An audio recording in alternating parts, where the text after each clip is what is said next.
শ্রীমা বলছেন, ঠাকুর কত রঙ্গের কথা বলতেন, আর নরেন, বাবুরাম এরা আমার হেসে কুটিপাটি হতো। একদিন কাশীপুরে আড়াইশের দুধশুদ্ধ একটা বাটি নিয়ে সিঁড়ি উঠতে গিয়ে আমি মাথা ঘুরে পড়ে গেলুম। দুধ তো গেলই, আমার পায়ের গোড়ালির হাড় সরে গেল। নরেন, বাবুরাম এসে ধরলে, পরে পা খুব ফুলে উঠল। ঠাকুর তাই শুনে বাবুরামকে বলছেন, তাই তো বাবুরাম, এখন কি হবে? খাওয়ার উপায় কি হবে? কে আমায় খাওয়াবে? তখন মণ্ড খেতেন। আমি মণ্ড তৈরি করে উপরে ঘরে গিয়ে তাকে খাইয়ে আসতুম। আমি তখন নথ পরতুম। তাই বাবুরামকে নাক দেখিয়ে হাতটি ঘুরিয়ে ঠাড়ে ঠোরে বলছেন, ও বাবুরাম, এই যে ওকে তুই ঝুড়ি করে মাথায় তুলে এখানে নিয়ে আসতে পারিস? ঠাকুরের কথা শুনে নরেন, বাবুরাম তো হেসে খুন। এমনি রঙ্গ তিনি এদের নিয়ে করতেন। তারপর 3 দিন পরে ফোলাটা একটু কমলে ওরা আমাকে ধরে ধরে নিয়ে যেত, আমি খাইয়ে আসতুম।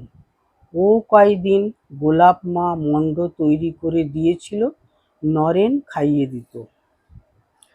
ঠাকুরের তখন অসুখ। কে সব ভক্তেরা দক্ষিণেশ্বরে মায়ের ওখানে পুজো দেবে বলে জিনিসপত্র এনেছিল। তা ঠাকুর কাশীপুরে জেনে সেই সব ঠাকুরের কাছেই ভোগ লাগিয়ে প্রসাদ পেলেন। ঠাকুর বলতে লাগলেন, দেখেছ কি অন্যায় করলে? জগদম্বার জন্যে এনে এখানেই সব দিয়ে দিলে। আমি তো ভয়ে মরি, ভাবি এই অসুখ কি জানি কি হবে। এ কি বাপু, কেন ওরা এমন করলেন? ঠাকুর তখন বারবার তাই বলতে লাগলেন।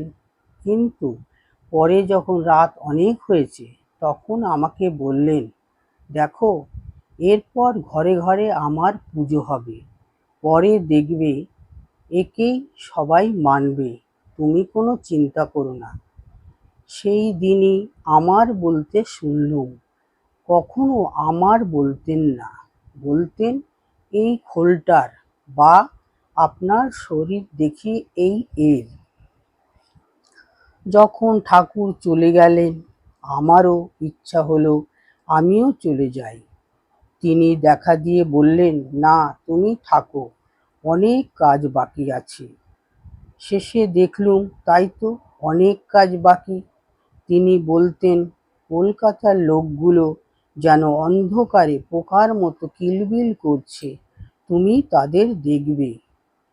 তিনি 100 বৎসর সূক্ষ্ম শরীরে ভক্ত হৃদয়ে বাস করবেন বলেছেন, আর তার অনেক শ্বেতকায় ভক্ত আসবে। যখন ঠাকুর চলে গেলেন প্রথম প্রথম ভয় হতো।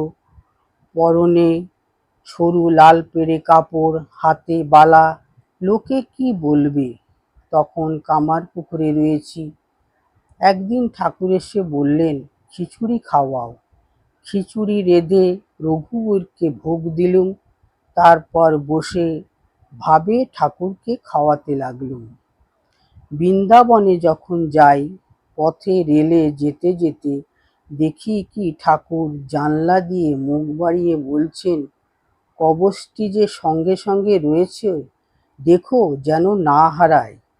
তার ইষ্টকবচটি আমার হাতে ছিল, আমি পুজো করতুম। তারপর উঠি মঠে দিলুম, এখন মঠে পূজা হয়। ঠাকুর বলেছিলেন যে 100 বছর পরে আবার আসবেন। এই 100 বছর ভক্ত হৃদয়ে থাকবেন। গোল বারান্দা হতে বালি উত্তর পাড়ার দিকে দেখিয়ে বলেছিলেন। আমি বললুম, আমি আর আসতে পারব না। লক্ষ্মী বলেছিল, আমাকে তামাক কাটা করলেও আর আসব না।